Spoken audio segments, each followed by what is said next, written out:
Call the meeting to order. Okay, everybody, I've got a copy of the CAVMAC estimates or of the benefits or the results of the proposals that we sent them. So where do you all want to start at? One? Let's start at one. Okay. All right. What say you all?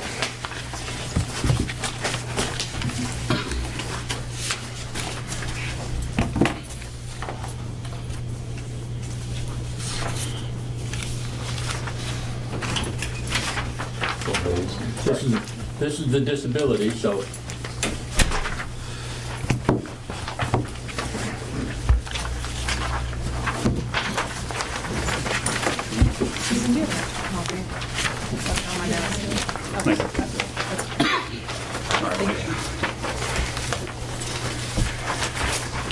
I mean, this is going to be a, you know, this is going to be a sale for you actives, you know, not for us retirees. So, what are your thoughts on it? Well, I think when we discussed it before and were worried about the legitimate disabilities and that in the 1% per year, I think if we don't do that one, then there's a potential for people with legitimate disabilities not getting enough income. So. Right. I'll go on this too, because I think I was one of the people, if you remember in one of my very first speeches about a year ago in here, I said that the hill that I would die on politically would be the disabilities, and still stand by. And this is even more aggressive than probably what I had in mind at that time, but I think it works. I also think that before we go any further, we preface by always remembering our objectives here, and that's that we're all fiduciaries to the pension plan, despite each one of us being stakeholders in a little different area or arena outside of here.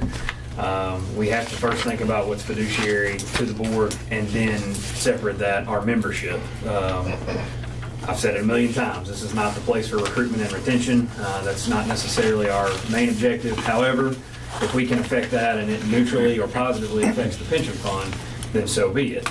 Maybe we are interested in doing that. So with that being said, I think that one obviously has the best cost benefit to the fund, you know, from a conservative perspective, but I also think that by doing it and using the option 2 where we add the 1%, I think it fulfills a couple of those objectives, and one of those being that, one, we remain a fiduciary because it still has a cost savings to the fund, and 2, it still upholds the value and the ethics and morality of our membership. So I don't know, I feel like we're probably in the camp, but in terms of where I see it as even you know, adopting the number 2, the 1 and 2. I think we're kind of open to that. Where's that? Sorry. Very last page. That's right. I'm on the front and the back. I'm getting all mixed up. Yeah.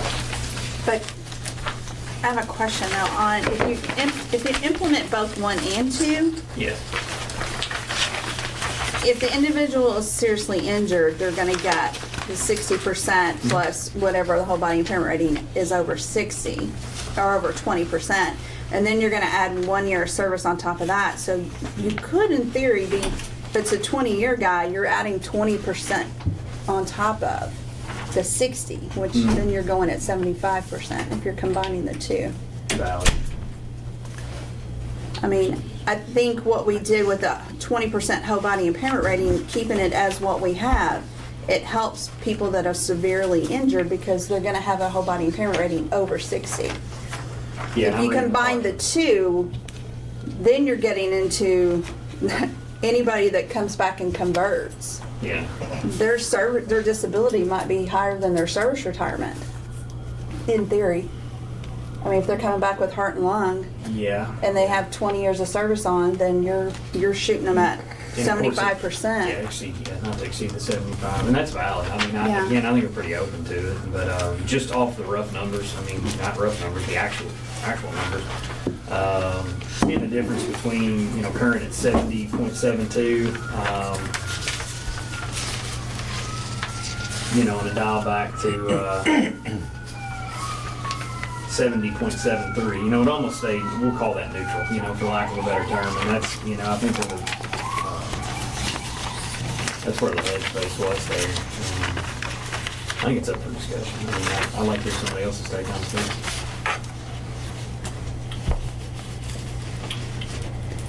You want to come and speak?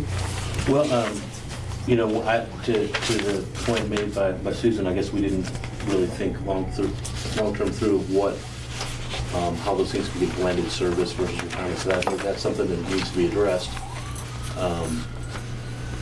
I believe, and I guess maybe since Todd's here, he could weigh in on the difference in scenario 1 and scenario 2 is strictly running in the additional 1%. the 1%. So scenario 1 is kind of a subset of 2. Okay. The other thing I like to point out is that these impacts do not reflect some guy who's already disabled or retired and coming back to claim a disability benefit. So it reflects future active, members becoming disabled in the future. So if somebody who's currently retired and wants to seek a disability benefit, it doesn't include that, and we would have to be able to identify those people to even come up with a cost. So I don't know how you do that. I don't know how you would do that either. So would that be similar to how the question from Commissioner Hensley about the ghost time purchases? You can't put it into the system until you know what the cost is. So once somebody would have converted, then you would say, okay, this subset of our community is converted. Now let's build the cost in for the future evaluation period. Is that how that works? Yeah, I mean, that's how it would work, yeah. Yeah, I mean, we send him a list I mean, you could every do year. a worst for case ghost time scenario. purposes. Yeah. Let's distill this though for a second. I mean, the people who are already retired, if they want to come back, most of them are left on a service retirement that is probably more than what their disability rating would be in most cases. I mean, would you not think that? I mean, I feel like most of our... In most cases, but I think that if we go to this, it could possibly go higher. Maybe somebody can refresh me. When we made the previous changes on the disability, didn't we do it on a go-forward basis for new injury? Mm-hmm. So this would be something that would not affect any retroactives, correct? If we wrote it the same way. Right. It would be a go-forward basis, but we could, down the road, trigger a 25-year service plus a percentage, to your point, for... Well, I think the heart and lung aspect is the part that catches us. Because, I mean, if people have left here on service retirement and haven't converted to this disability, I mean, in my time here, 7, 8 years, whatever I've been here, it seems like those people are the knees, the shoulders, and they're not in that higher bracket, Maybe I'm wrong. Well, Okay. if they've been retired on service for 6, 7, 8 years, it's not really beneficial because you have to go back to your last rate of pay. Correct. That's what I'm saying. Yeah. All right. So then just be careful with our language and make it going forward, and not necessarily. Can we stop the conversion altogether after retirement? Have we? There's a lawsuit that says that we have to look at them. Yeah, there was a Franklin lawsuit over that. He retired on service and then applied for disability. It went to court and he won. The only issue to that I know of is that it was only in circuit court that opinion came down. It was never appealed or anything like that. But it's if I remember correctly, it was Ben Franklin, and he was, and it was an opinion that came out of circuit court, and we never pushed it any further than that. Well, generally speaking, it's kind of the enjoyable contract theory, and what you sign up for the day you start is what you get going forward. And when you make changes to it, at some point you get into a legal issue. Yeah, I was just thinking like, well, Kevin, I've had this discussion before, like, once you've separated from the fund, you're no longer, like, once you've retired, Right. are you still a member, sort of? You're still a member. Yeah, you're still a member. We pay you. You're a member.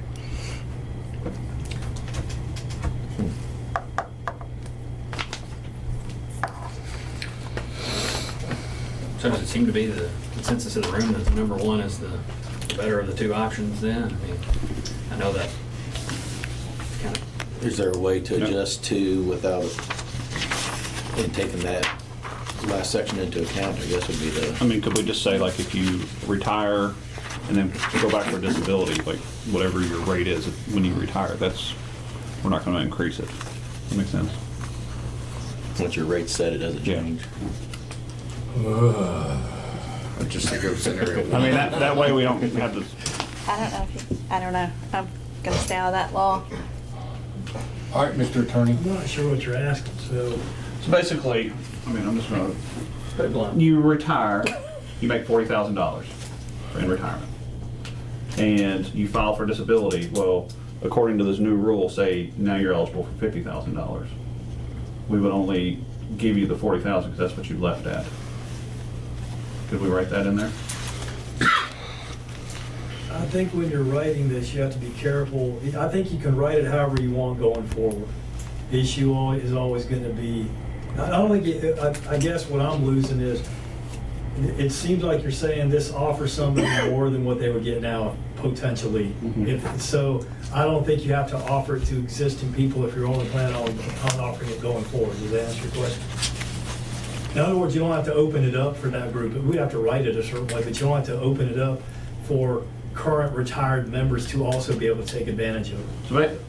So if the way I'm understanding it is, we're worried about somebody retiring and then changing the amount they're getting on the pension to a increased amount. Can we just say, once you're retired, you have that same I amount? think you're going to get into a legal issue. Yep. Oh, okay. Oh, yeah. I see that coming. But I think for the existing retirees that are already retired, if this is more of a benefit, you don't have to offer it to them. Right. So they wouldn't be included if we write it the right way. The issue you would have at some point potentially would be, and I think we probably could think about writing it this way. We'd have to write it a particular way to make sure that it doesn't capture future retirees like 20 years from now that come back and try to do the same thing. Yeah. But if you write it the right way, I think we'd be able to probably be okay with it. That's good.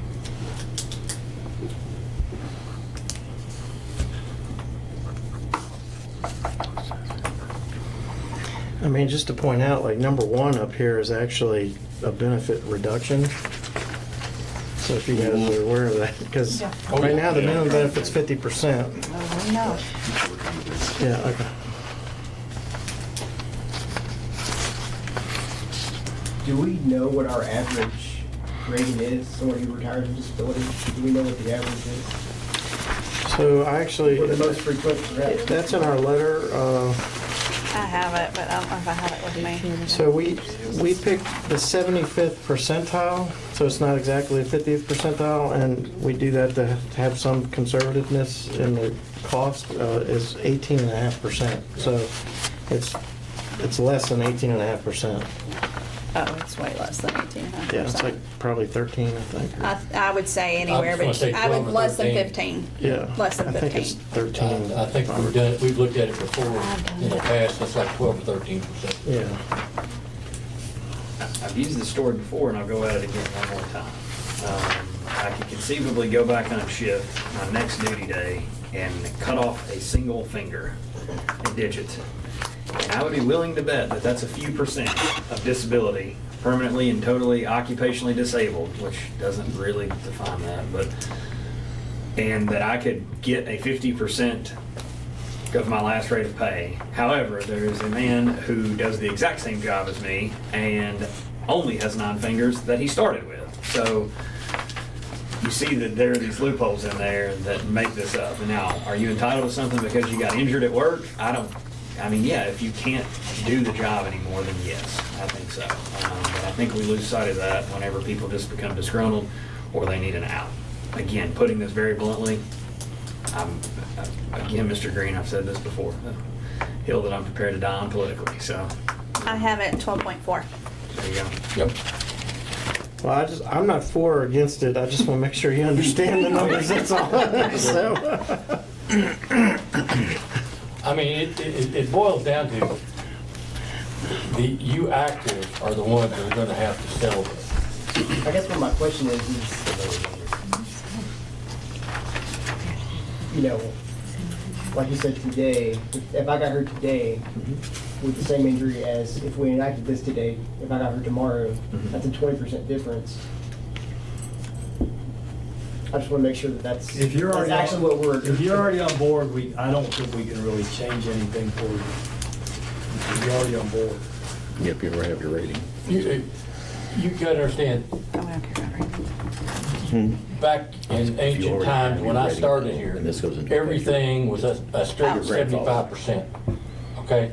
Had a guy That's what we did with broke the his last. finger. Yeah, well, they First go time by I was on elementary. one of the pension I'm board sorry, meetings, and Yeah, he we couldn't don't care do about this, any he could ratings do in this, pocket. and we gave him 75%.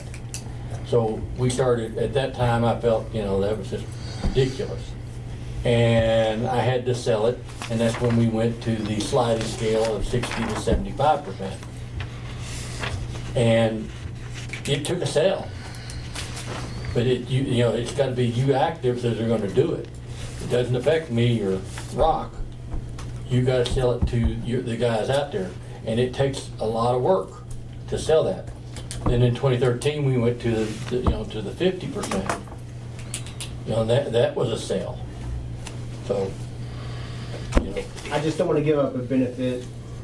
And to be clear, like I'm on the 25-year plan, so I have nothing but, I've got my rating, I've done my time on the street, I'm going to be inside for the foreseeable future. I have nothing to gain from staying on 25, but I just want to make sure that we're okay with losing that 20% potentially to just as a big picture overall. Is it worth it? Is it worth everyone's risk for everyone's benefit, I guess is my question. I think, what it boils down to, us people on the board, we see all the disabilities and, and realize what they are. But, you gotta remember the guy that is legitimate, that falls off a ladder, falls through a building, gets shot. You wanna take care of those people. Absolutely. So you don't want to cut off those people to cut off the ones that, that are difficult to accept. I guess to put it even more bluntly, if you cut your finger off, just get it better and get back on the truck. Like, that's it. Like, we're being recorded, so they can all listen to this, but that's what we're talking about. It just seems odd to me that in the last few years, whenever there was some political turmoil and there was times that were unfavorable to public safety jobs, that we had a little bit more of an exodus going on the terms of disabilities. We pulled the numbers, and currently we sit at about 48% of our retirees are disability retirements. I haven't looked across a ton of funds, but I'm going to guess that number is a little on the high side, and I think it's favorable because of the benefit. If that's going to be a problem moving forward, and this is the same populace of people that inherently don't mind to use the sick time that they have in order to just get off on a Saturday that UK happens to be playing at home. Again, I sat in this room a few years ago, and you weren't here then, but I said, if we sit here and think that these are the same people who won't attempt to get out of here early at a nice benefit over a mediocre injury that most of us would just keep going to work for, and we're pretty naive and shallow-minded. We probably don't need to be thinking about this. So, end of story. I think it's a good thing. I'm sitting here trying to think of a scenario. So I'm looking at, so I've been here 15 years and I get an 18% disability. Okay. So I'm going to get my 35% plus 1% for every year that I was here. So I'm just now at 50%. I don't think in the long run, I don't know what scenario or how many scenarios would increase someone's current pension. But I don't think it's going to be significant enough to exclude that for the people that are legitimately injured. And if these numbers are at the 75% rate, Percentile, yeah. or 75th percentile, it's high anyway. So I personally don't have a problem with it, but if we need to address the 20% or more category, then we need to work on that. I think leaving it that way for everything else is more than fair. I mean, you're cutting 30% from the 1 to 5%ers. So, if they've been here 10 years, now they get 30% instead of 50%. I personally don't have a problem with it. Okay, let me just interject. This is something I've been fighting for forever. Is, okay, the guy that gets a 2 or 3% disability, and, the city makes you retire. Even though he can do 95% of the jobs, and he's forced out. And that happens, and it happens a lot. I know many people that did not want to leave and could do a lot of the jobs and all that. So how do we address that? The guy that he does legitimately get hurt. Yeah, he can do DB, he can do forensics, he can do whatever, but he may not be able to get out here on patrol and run somebody down or whatever. And you'd have to get the city, to agree to some of them. Your percentage of disability would have to be pretty significant for that to happen, though, correct? No, 1%. Well, I know that's when you're eligible, but No, if your doctor, you get hurt, and you go in, and your doctor says you're 1% disabled. Mm-hmm. The city basically says, you got up to 3 years in contract now to get better to 100%, okay? And you can't do it. And you've got 1%, the city says, they send you a nice little letter, a rock, we've seen that letter, saying, hey, you have 3 choices. You can, get a disability, you can resign, or we terminate you. Boom. And that's if they have job restrictions that prevent them from doing their regular assignment. Right. Right, that's what I was gonna say. It's not just you have a 1% Right, disability. yeah. You're unable to complete the work that. Yeah, but with the of the 1%, position. they are assuming that you can't do your job. I think the physician has to say there are restrictions that you're unable to do your job. Okay. And the alternative to that we have again discussed before is, I don't see how that's a position of this board, but how many light duty positions can you force on the police chief or fire chief? Right. I mean, there's only so many inside jobs where they can accommodate. So if you say that it's 100, well, first, there were not 100 in fire. I don't know if there are now. But I can't imagine the police or fire chief having to go, here's another one on light duty. I have to find a job for them. And last one in, first one out. I mean, I don't know, but we have seen people, I've had people in tears at the pension board. I don't want to retire.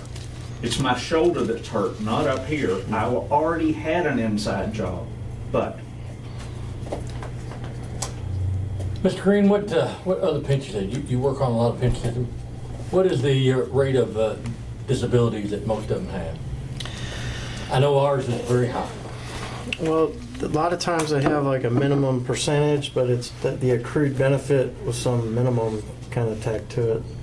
So it's not like a flat 50%, 50% is kind of high. It's probably closer to like 30%. So if they've already accrued, 60% or something, they're going to get their retirement benefit, the higher of the two. But the percentage of people with disabilities in those systems. Yeah, I mean, that's a function of generosity, to be honest. Like some places just don't grant disabilities that easily. So, Right. yeah, so it's a function of, looking at, some people outsource that, so they can't, so you can't, like the board is kind of taken out of the process, so you outsource it to a third party and they're impartial. And I mean, ultimately, the board has to vote on it, but it's, you know, they have Yeah, their own doctors. You go to one of those, what do we go investigate? Functional. Functional capacity evaluations as Yeah, well. we looked at that a couple of times in the past. Yeah, but these are people who just evaluate disability applications for you. And they have their own doctors and nurses. They present a file to you. I think the city has. At the, and with, State they, has and they that. also make a recommendation, you know, based on the plan, what the plan allows. Yeah, I know. And then you would have to vote on that. Well, I know, A like- lot of times they're not as favorable because they're completely impartial. Right. So- I mean, like the state I know is like their disabilities are what, like 10%, 12%. I think they have a board that they have What? they have a separate Right. doctors and nurses Yeah, and they things do. that evaluate the stuff. Yeah. Yeah, like your example with the finger probably would have not gotten approved by a third party. Yeah. You know, I mean, the board could always override it, but it's, you know, Well, I guess the question is, do we want to stick with number 2? If we stick with number 2, do we want to change to 20% or more? Do we want to exclude the 1% rule from the 20% or more, or leave it? Like I said, I don't see how it's going to have that much of an impact, but I'm not. It's Under very numbers. technically, I hadn't crossed my mind probably that well before that, so, yeah. So if I don't have a vote in this. And if I understand, looking at number 2, which incorporates the table above with years of service, the suggestion is don't incorporate the years of service for 20% or higher rating. Will avenge you. Is that what I heard? Is that what I'm just making sure? That's true. Here, though. That would be one possible Yeah. change to it, yes. But like I said, you're capped at 75% regardless, so it's not, again, I don't see there being a huge gain for anyone to come back and try to change what they have, but I could be completely off. Aaron, you're being very quiet.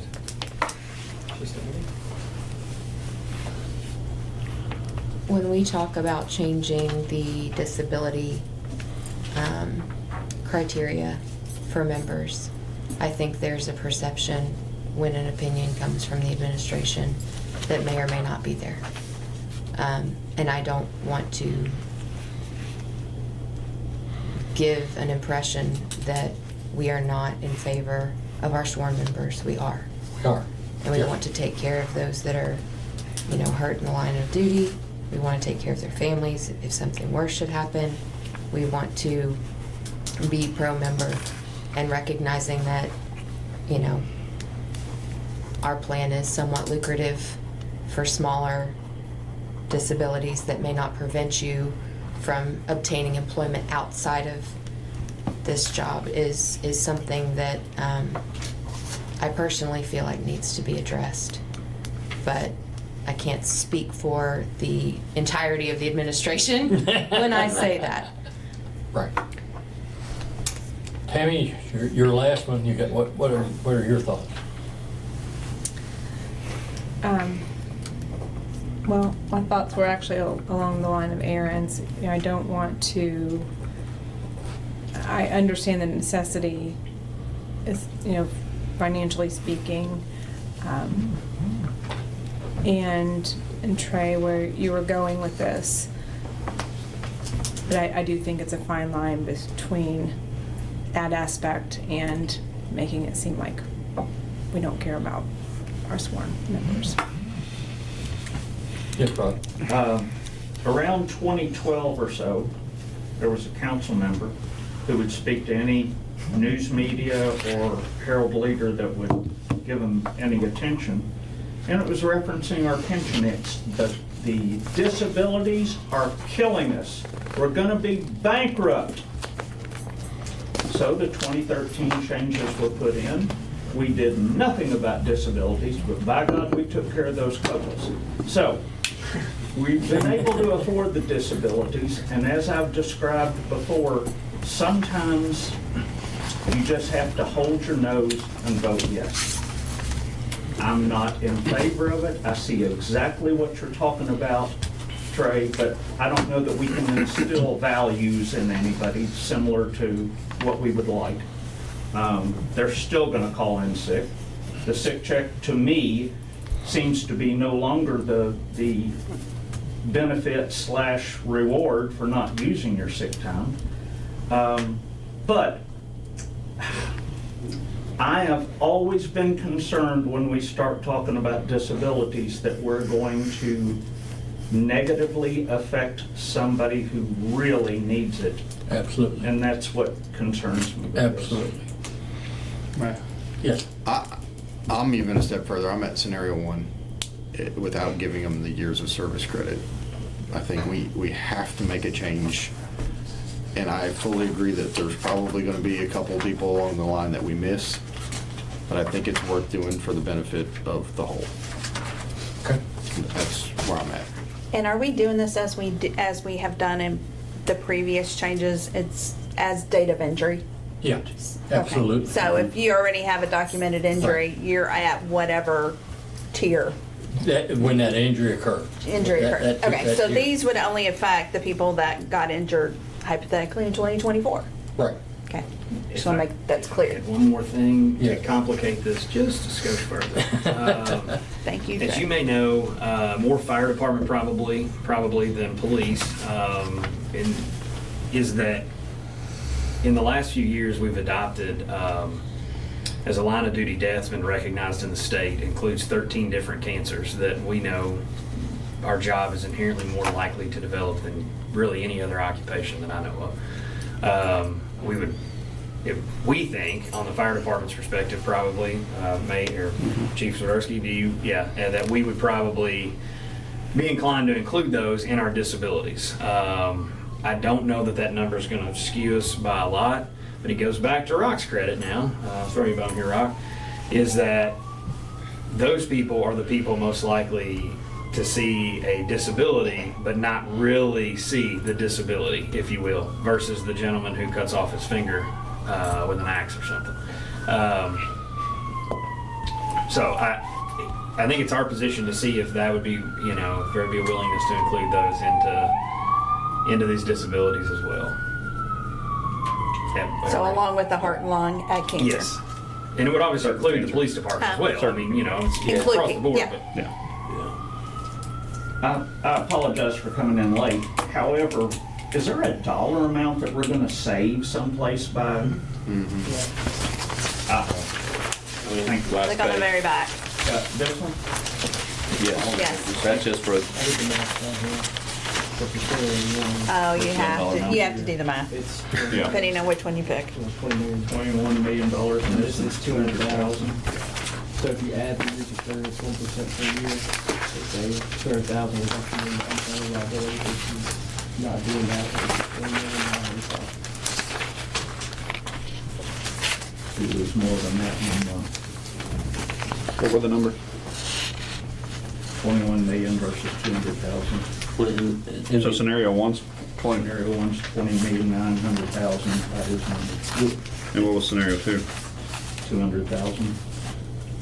Well, that's based on the impact of the UAL, correct? Correct. And I don't want to say that those are necessarily fictional numbers, but those are driven by market returns and other pieces that factor into it. So the true, I guess, financial impact? No, so these are driven by what we expect to happen. So right now, because there's a minimum, like for scenario 1, for instance. Right. There's a minimum disability benefits 50%. Mm.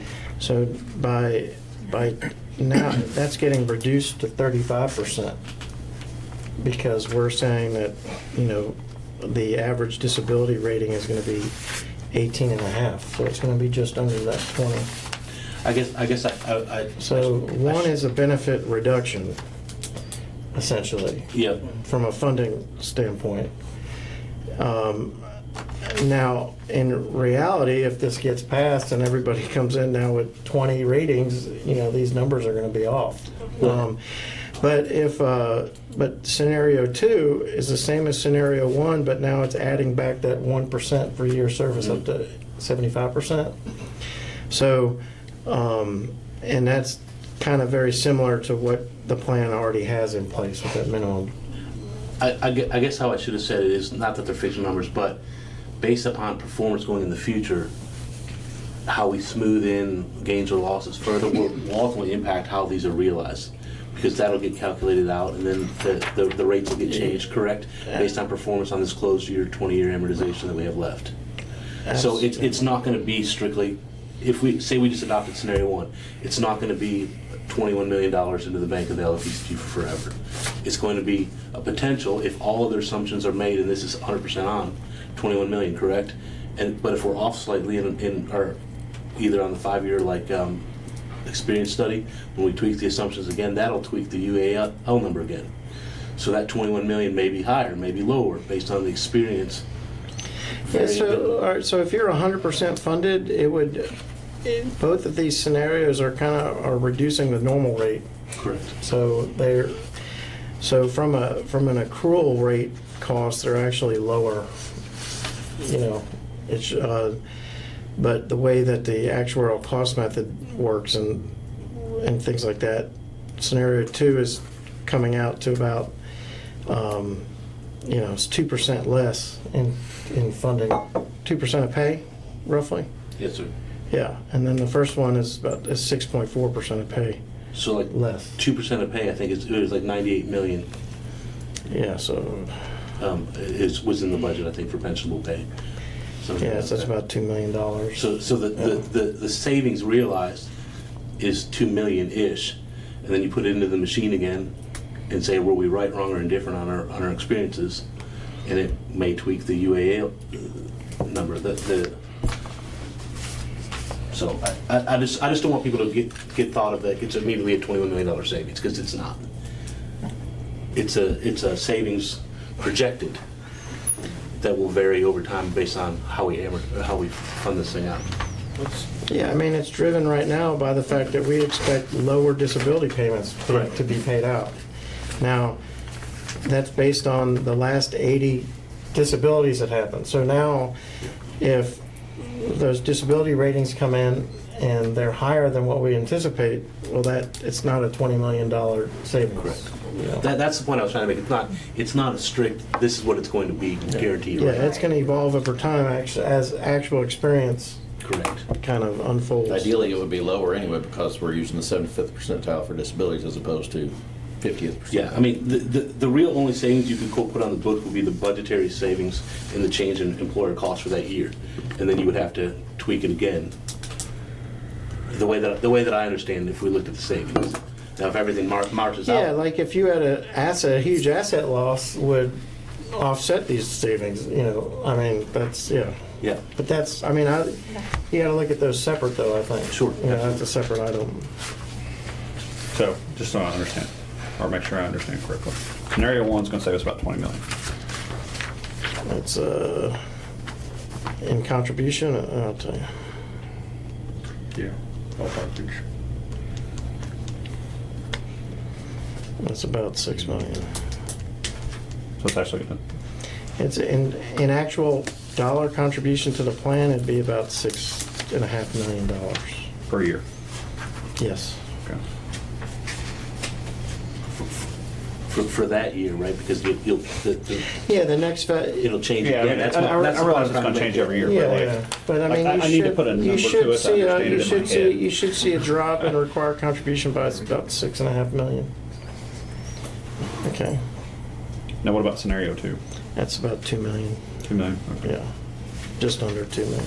But And I might interject here, and I don't want to cut this off, because I feel like, honestly, this conversation's probably gone 30 minutes longer than I anticipated. However, there are more components to this entire packet that might help this make more sense, because I think a lot of us know where that might be headed. So I don't know if it's worth, what do they say now? Put a pin in it, and let's come back. Hey, what does the member say? Put a pin in it. I think, we need to look at this as a package, a whole package, not just individual pieces. Okay. So in that regard. Especially since we got Todd here, let's try to hit all Well, in three. that regard, so like if you pick, so these are only priced individually, so if you combine like a multiplier change or the retirement eligibility with disability and a COLA change, it's not the same as just adding them up. Right. Just so you know that. Yeah. Right, ultimately, you would rerun the whole package. We'd have to, whatever final scenario or scenarios you're looking at combined, we'd have to run that to give you an accurate estimate. Okay. You want to move to number 2? That was number 2. Do you want to go to 1? Or do You want to go to 1, which is retirements, surge retirement? Okay.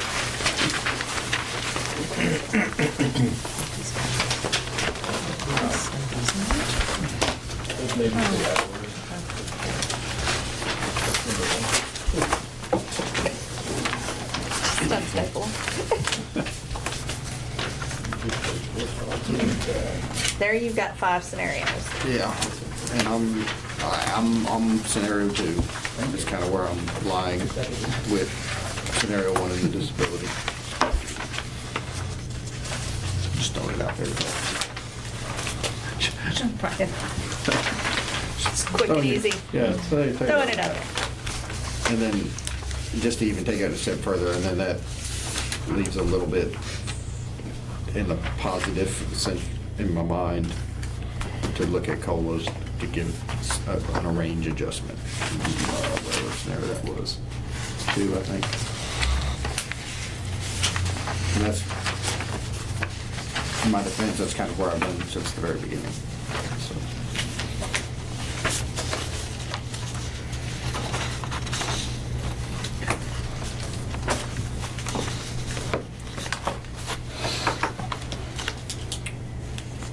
What say you actives?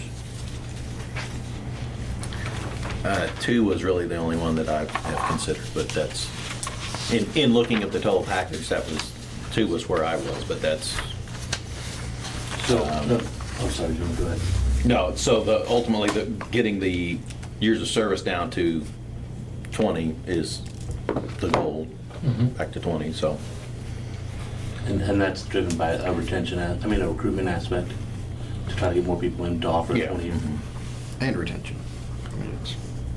Yeah, I mean, we would be the only ones in the state with back in a 20-year pension.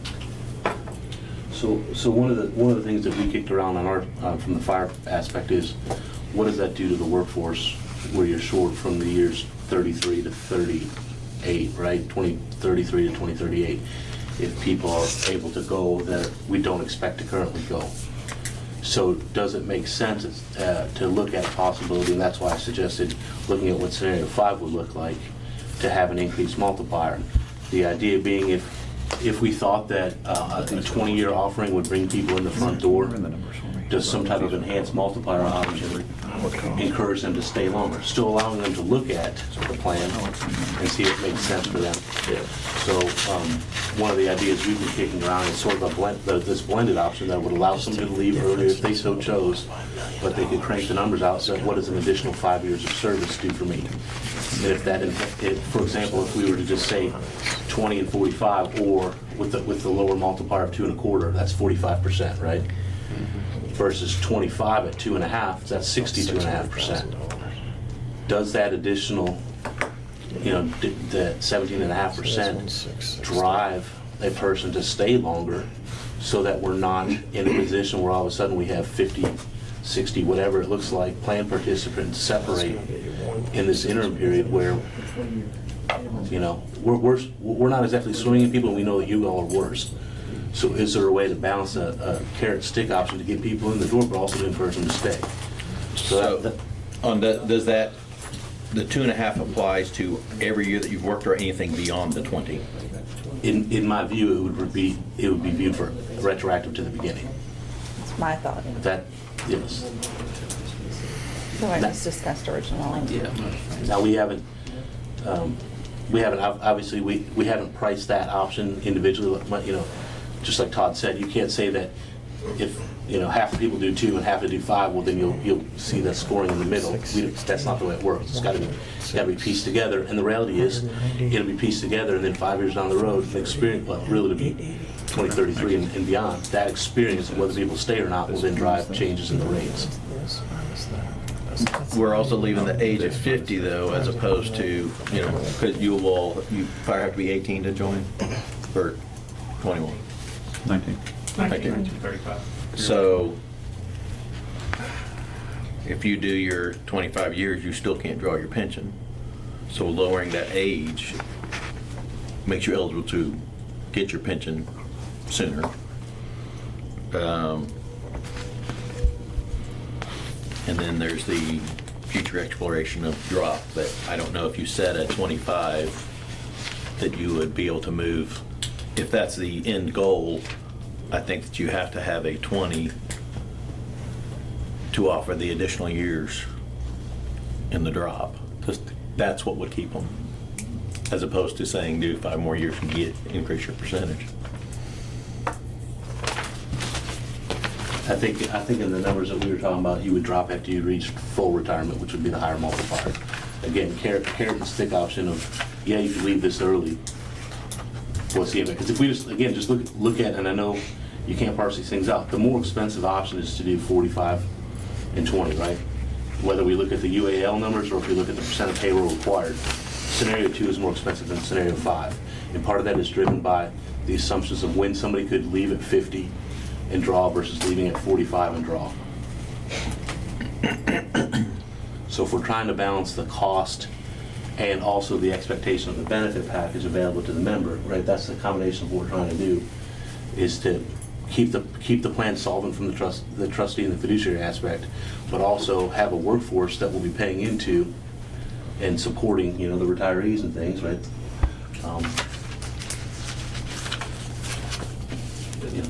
The recruitment aspect, I'll go on, and I think there's a couple of schools of thought here, and maybe you can answer, you guys from the police side, but I think having the 20-year, I think ultimately that's where we are. So no matter what, I think we think from a recruitment perspective, if we're at a 20-year, that's the one thing that separates. If I'm 20 years old and I'm thinking about being a police officer, why do I want to go to the Lexington Police Department versus being a Kentucky State Trooper? Or whatever that is. Pay is an element of it, right? And it's so short-sighted. But your selling point in recruitment is that, hey, we've got a 20-year option for your retirement, and then people go, well, it's not full retirement. But this is where Kevin and I differ. I'm like, well, that's up to them whether it's a full retirement. 45% of your top 3 years could be what I find palatable. You know what I mean? I'm not here to be a financial advisor to all 600 of these people. But I think it helps out the recruitment. And again, I think there's even some schools of thought within our own administration that doesn't see that, but you have to push that. It's business related now. These folks need to hear that. It's not just about the glamour of the job per se, like it once was in Tommy's time. But, I think we become then, as Kevin has alluded to, a little bit short-sighted in that we don't have the retention piece exactly laid out. And whether that's a multiplier that's retroactive after the 25th year, which I think we liked, I think that would push people because there's a pretty big carrot at the end of that stick that they're chasing from 20 to 25. The other side of that would be, well, do you make beyond the 20th year, does it become a 2.5% multiplier, which I don't think that carrot does a lot for your retention piece, where I think on the drop plan. I've been an advocate of that for the last year, a little over a year now. But I don't know its palatability, and we didn't run any actuarial numbers. Mr. Green's here now, and he can kind of give us maybe some roughing ideas of what that would look like. But I think it's all about where we go in the retention portion of it. I think we're all saying the same thing here. Well, what a drop plan would do is it just makes people retire, essentially, right when they're first eligible. So they're going to start accumulating that drop balance. So that would bump these numbers up because we didn't plan for that. We're using the same retirement assumptions that we're using now. So What are the When you retirement say bump assumptions? up, what, help me out with that. it would increase the cost Okay. because right now, like for instance, we don't anticipate 100% retirement at 25 years of service right now, and our first eligibility for retirement. So that's what a drop plan is typically going to do. So, and right now, people are retiring kind of at like 25% a year probability, once they're eligible to retire. So we would you would increase that closer to 100, which is gonna really kick the cost way up. Even though it's at a lower accrual rate, I mean, because as it stands right now, we're at that percentage you're talking about, but all the folks who are eligible now are in the, we call it the tier 1, the pre-2013. And if they're leaving at 25%, is what you're saying, 25% of our membership, is that how I'm interpreting that? Okay, if that's the way they're going out, then this would allow those tier 2 people to now be eligible to leave at 20 years, but with a 0.25% less annually on their accrual rate. So they're leaving at 45% of their top 3 years versus 50. They're gonna drop, which allows us that retention piece, right, from an actual operation standpoint in my mind, and a better planning, a better succession planning on who's leaving. You know, if those folks drop, we know exactly when they're gonna leave. And then once they separate from the fund, they're drawing less annuity than they would have if they just stuck it out. And they're closer to their death than they were prior to that, so. I mean, I like drop plans, so you don't have to convince Oh, yeah, me. no, So, I think it's a good way to manage your workforce if it's designed properly. Is that you personally or the actuary doing that? Well, I do work on a plan that has a very poorly designed drop plan, and it's very expensive because they're basically guaranteeing like 6% rate of return, and the members don't have to withdraw the money. So now you have, it's a police plan in Florida, and guys have accumulated over $1 million because they're getting that guaranteed rate of return instead of making them withdraw it when they leave the drop. So, if you could get that, that's great, but that might be a turnoff to, Yeah, it's obviously driven by the interest rate return, but the other piece. But the thing is though, so what creates benefit cost? It's either going to be a higher benefit or it could be the same benefit but payable early. So right now we're assuming that about 25, even the second tier folks, we're assuming once if they're first eligible, once they hit the 25 years of retirement, we assume 29% at the rate of retirement. After that, it drops down to 24%. And it's age-based from 50 to 70. So if you were to add a drop, I guarantee you that these rates would eventually go up. So we would have to anticipate that in terms of the cost. So that means that the probability of people leaving earlier, even though it's the same benefit, is going to go up. So there is going to be an initial cost, and that's going to be triggered by retirements. So, Sure. But there are things called backdrops that you can do where you allow somebody, like they just continue to work, say they work 30 years. They can do a comparison. So they can say, well, what was my benefit at 25 years of service? They can elect to get that benefit, and then you just create like this lump sum. That's kind of the drop balance that they would get, and you just pay that out, and it's paid out. And it allows the person to actually think about it. Like maybe the fact that I stayed, I got a promotion, my pension is actually better, even though I don't have the lump sum. So Is that a similar concept to the partial lump sum options that some have, where they scale down their annuity benefit? That's more of an optional form. Okay. So you're not doing anything to the benefit itself. It's not getting adjusted. Good.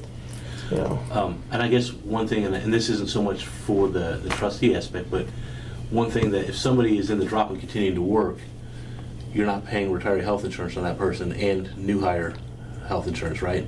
So that's $5,200 a year per retiree. And then also too, you're not hiring somebody, which in the case of the Division of Fire is $8,500 per person plus the benefits. So although, and this is the hard part because we're hypothesizing here because we don't have a plan design potentially on a drop or a backdrop or any of those kind of concepts. We don't know what that cost would be, but recognize that the overall cost of the city, they're going to be driven by whatever contribution rate we make based on changes in benefits we do, but also there's outside costs that drive significantly. So if you have 10 retirees that stay, you're saving $15,000 from the Division of Fire times 10. Just on the basis that they're here and you're not paying insurance for two people. That's sort of like the holistic concept, I think, that there are people at the table here, Jeremy from the police union, myself from the fire union, plus, and Commissioner Hensley wears sort of two hats. She's got the budgetary hat, and she's got the fiduciary hat. Nothing here is going to be done solely in a vacuum or shouldn't be, because there's other pieces that trigger out. So yes, a drop or a backdrop or even a partial lump sum, there could be some cost associated with it. But the question becomes, is the attractiveness and the benefit that it does to the workforce So overall. a partial lump sum though does not, that's a retirement option, that's just an optional form of payment. So it would not fix the, It wouldn't change. having the these pieces. the insurance, the health insurance aspect. It would not fix that, it wouldn't change that, Yeah. so. Brady, you want to talk about your survey that you did? As far as what? I mean, it's very informal. I just asked people where they're more interested in going back to 2.5% multiplier, or having the option to get out at 20 years, and it was, no, I think one person out of 100 and something responses said 2.5. Everybody wanted 20 years. Everybody wanted 20 years. It's very similar on our side too. And I think we pay for that by, Well, I think, we've had, Todd, we looked at the drop plan, what was it, 10, 12? Yeah, it's a long time ago. Quite a while back. It was when Beatty was here. Yeah, well, and that's gonna be something that's gonna take a lot of time to look at and all that. Right now, we need to focus on something today. So- Yes. No, I was merely saying that if that's what we're working toward in the future. Yeah, and that's what That's I'd what we like have to to do. So consider let's, today. let's put off the drop till Yeah. a later date, okay? Yeah, they're not very popular amongst, like, the public. They hear drop plan and it's, Okay. What do you guys are thinking? The number 2 with the exclusion of the 5 year and going up to the multiplier of 2.5? multiplier stays 2.25 and reduce, it's scenario 2. Just stay with scenario 2 completely. That's where I'm at. Okay, Jeremy? For the end game, that is the one I was considering, yes. Okay, all right. From my perspective, you do a blend. You do a blend because you want to encourage people to stay. We're at the point right now where we don't have a good workforce. If we lose a bunch of people that we currently are anticipating to stay till 2038, and all of a sudden they can bail in 2033, you think the hiring process is tough to get a recruit class? Have the anticipated vacancies we currently have, plus however else. So from my perspective, balancing the two is a better way to go. It provides the option for people who want to stay, and it provides the option for those who want to draw. So which one are you referring to, 5 then? Or which? He wants a blended Blend of 2 and 5. I'm suggesting it makes sense to do a blended thing. From the strict aspect of we're trying to manage the workforce and the demands and balancing the costs. I mean, when you, Brad, in your surveys, did you survey them and say 20 and you can get it? Because a lot of times when I think of the 20-year plan, I think of the current status of 20 and 41. Did you talk to them about I didn't even give them the 45 option of versus going back to 45. I just 20 at 2.25 at age 50, and they would take that all day, every day over 2.5. 20? Okay, At so 50. is there appetite then for blending at 20 at 50 versus if you put the extra 5 years of service in, it takes the multiplier up and so that there's additional service and people work here? I think our people want to be able to get out at 20. 20 years is a lot. Well, that's what I'm saying. They would be eligible to leave, but they'd be in no different situation than they are now. If we're saying that you can't draw to age 50 or 40, I mean, is the stance of, I guess, the police, Jeremy, from the police union, that you want to be able to draw an extra 5 years in workforce, then the workforce consequences are what they are, or do we want to say 20 and 50 and let them still draw when they draw? If they want to go work somewhere else, they can park the money at the pension office until they're eligible. I and correct me if I'm wrong, but I believe that from the fire side, you all were pushing the lower age last time due to being able to come in at 19, and if you do your 20, you can't draw your pension for another 11 years. That is a concern that's been raised. But if we're trying to, again, we're trying to balance all these different things. There's concerns about when you can draw. There's concerns about ability to raise pay because there's no money in the budget. There's concern about sustainability of the pension plan. We're trying to mash all these things together in some way. How about if you do age 45 with 20 years of service, but if you stay 25 years, you can still retire at age 45 with the 2.5% multiplier. So you're still giving the people that want to leave at age 45 with 20 years, but if they stay 5 more years, they get the 2.5% multiplier. I don't know what that would look like, but you wouldn't be changing the retirement age. So if you wanted to go out at 20 years, age 45, you could do that. But if you stayed 25 years, then you would get the additional multiplier. Do you think it makes sense maybe to run it that way and then also run it at 50? So you can get the difference? Because I'm just thinking, because they're saying they want to put their 20 in and hypothetically get out. That would still give them the option to get out. But if you wanted to stay 5 more years, then you would get that multiplier of 2.5. 8.5. Yeah, no, I think that's a relatively good balance. That may make both sides happy, but I don't know what the cost would look like. I think that drives up costs dramatically. Yeah, because you don't know how many people are going to stay that extra 5 years. Changing the COLA from 2 to 5. My question is, why did we go from 25 to 20, or 20 to 25? That was what happened in 2013. In 2013, when we talked about all of these things. That was the Reform Act. And have we given it enough time to figure it out? None of us here were on that. Tommy and I were there for a while. Yeah, so, that was the package that was presented by. When I look, The existing administration did not want to make the annual required payments. So they looked at changes to the pension. And Tommy and I were there for a while, and I was asking for simple things that had nothing to do with this. But one of the things that got changed was to increase to 25. At that time, I did not hear it in that room, but I heard from police and fire people who were there later that they were told that that administration was going to go to Frankfurt, was going to take over the pension, and by gosh, it was going to be our way then.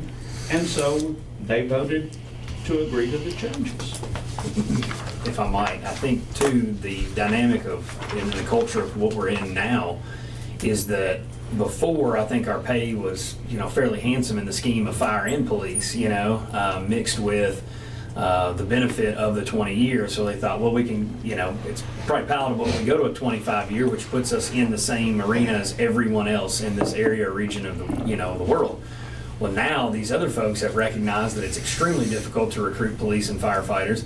And so they've done that. So what sets us apart, and I think that's why we're now going back to hey, we've got enough folks on now. You've got the 2013, 14 people who were like, well, this isn't really what I wanted to sign up for. I wanted to come here because of that. And you hear that so often. And if people think that they don't think about it, you're wrong. But then you've got a populace of those same people who are like, man, it'd be really great if we could go back to a 20-year. And if they're saying that in their mid-20s as their age, then we know that recruitment effort could be effective. In my mind, that recruitment effort can be effective because we would be the only plan or the only agencies who would do that in the state of Kentucky, much less this kind of region of the United States. And so again, it separates us and does exactly what we're talking about, which fixes the recruitment issue. I think if that makes sense to you. in 2013, when we started this effort, our projected unfunded actuarial liability was $204 million in 2013. Our projected unfunded liability is almost $400 million 10 years later. I don't necessarily understand why, after 10 years of a plan that should have been declining, as far as our liability and has actually doubled, we are willing to necessarily just throw aside the criteria that were put in place to try and get us in a better place. I don't necessarily understand the calculations. It looks like, relatively, compared to the size of the fund, not as much of a financial impact as I would have expected for it to be for a lot of these scenarios. So I'm having a hard time reconciling where we thought we'd be with where we are. I understand market changes, yada, yada, but... Well, assumption changes too.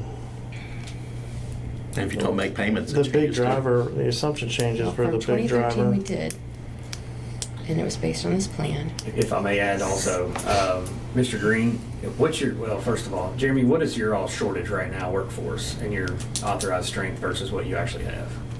We're sworn officers, we're 139 short. Okay, so let's say that we come up with 140 more people in this plan. How does that affect us, Mr. Green? I mean, in terms of having those people, boots in the seat. So that doesn't add any liability to the plan because they don't have any service. So it brings in their contributions as well. So I mean, it basically costs the city 14.5% of pay for a new hire, essentially. You know, without any of these changes, of course. But like I said, most of the contribution is going to pay off the unfunded liability. But it looks like we're not gonna ever get there if we continue. Well, so here's the other thing. So that initial plan was set up with 30-year amortization, right? So think of your 30-year mortgage payment on a house. So it's very little principal, right? So even though you're making it, it's really not knocking out the principal. And then when you start adding assumption changes and gains or loss on top of it, you know, it's not until where you are now, like at 20 years, where your contributions themselves are actually going to start paying off. You know, a bigger portion of that contribution is actually going to be paying off unfunded liability.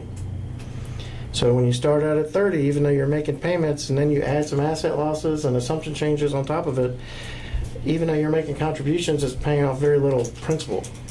So it's not until you get down to the lower period, you know, like we're at 20 years, you know, 20 years is starting.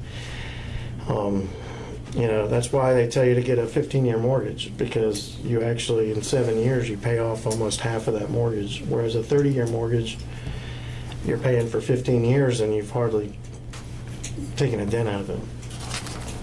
So are we saying that the unfunded liability is the principal portion? Yes. And it's doubled?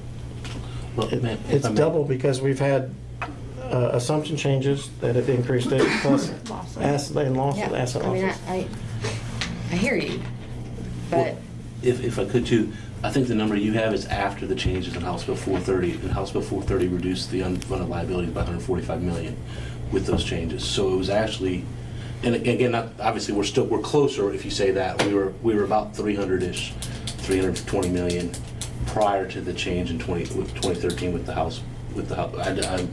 I looked at the most recent actuarials from 12. Yeah, I don't have that on me. It was. Sorry. this was the presentation that Scott Shapiro gave to the council. Yeah, so the July 1, 2012 actuarials, the unfunded liability was 296 million. And then in the 2013 report, the unfunded went down to 204.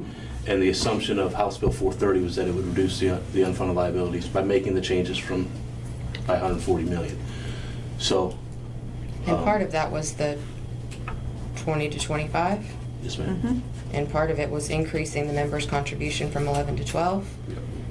And part of that was increasing the city's contribution to no less than 20 million, Yes, but ma'am. also our rate was 30, I think at the high end, 36%, and supposed to be declining at that point. Yes, ma'am. So all of those were the assumptions that were put in at that piece, at that time.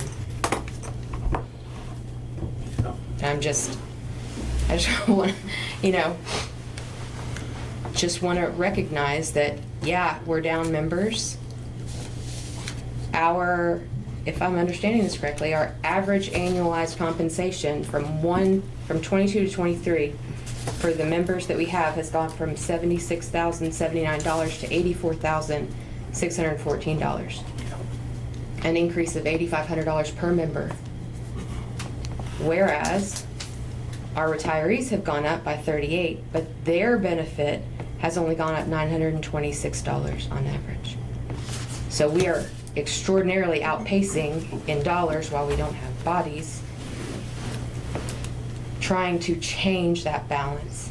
We're continually committing to paying down that liability, working towards that 50 and now 52 and almost 53% contributions. And it seems like we're not maybe giving sufficient time for some of these things to work. That's my thoughts. How does not having 130 people, 150 people contributing to the pension contribute to that? It doesn't, because they don't count until, the liability doesn't count either until they're added to the fund, right? Well, Yeah, well, a new and the person, 39 a new in the person has no class are liability counting as well, because but- they're, But we currently don't have 150 people that are paying into the pension. right, but they're only paying a piece of the accrual, so the employer's paying about almost 14.5% on on the new people. So is it, but let's make sure I understand. So say we thought we were gonna have 100 million in covered payroll. And then if it's not 100 million because there's less bodies in the system? I mean, it could help, having the extra money could help on the asset side, with the extra 12% coming in for those folks. You could see, it could change your cash flow dynamics, which, put the fund in a better spot, those types of things. But a new hire coming in has no liability. So in terms of percent of pay, if you added 130 people, like you're saying, I mean, the dollar cost would be the same, but your rate would probably actually go down a little bit. So Is that because the UAL cost gets spread over more bodies? that's right. Yeah. So instead of having 100 million in payroll, you'd have 120 million in payroll with roughly the same same dollar cost. So And I guess that's one of those tough things because you can't predict how that influx of cash will perform in the market, which then gets smoothed over the 5 years. well, we expect it to earn 7%. So But then if it doesn't, then that's when we realize the gains and losses and it trickles. You're always sort of doing a 5-year look back reset. Let's make the assumption that's it. and the losses. Rock. Ms. Hensley, back to a couple of the things you said.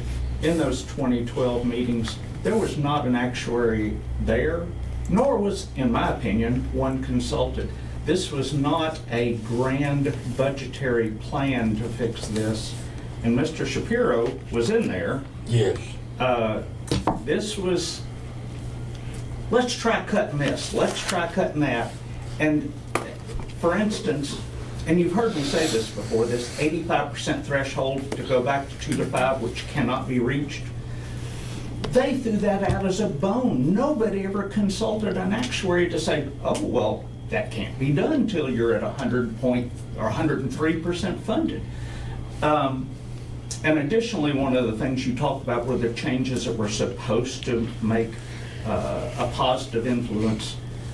The COLAs are huge. Huge. If I had been on the city's side of that argument, I would have gone after the COLAs too. They cost a flipping fortune. But now I'm on the other side. But I don't know that the changes were, it wasn't a grand master plan. It was just, let's cut this, let's cut this, let's cut this. I don't want to pay it. So that's what happened. Yeah, cause we were asking for stuff, and we got shot down pretty bad, didn't we, Rob? Yeah. And my thought is sensitive to that. I feel like this is a step towards the positive as we save money in the disabilities and we spend a little money in the scenario, but we save double the amount in the disabilities, and it may not work out that way, but my thought was this is, hopefully we'll save and push the fund more to the positive because we're gonna save money in disabilities. And I know that's not a huge portion of it, but it's 40-something% at this point, if we can make that 20% as opposed to.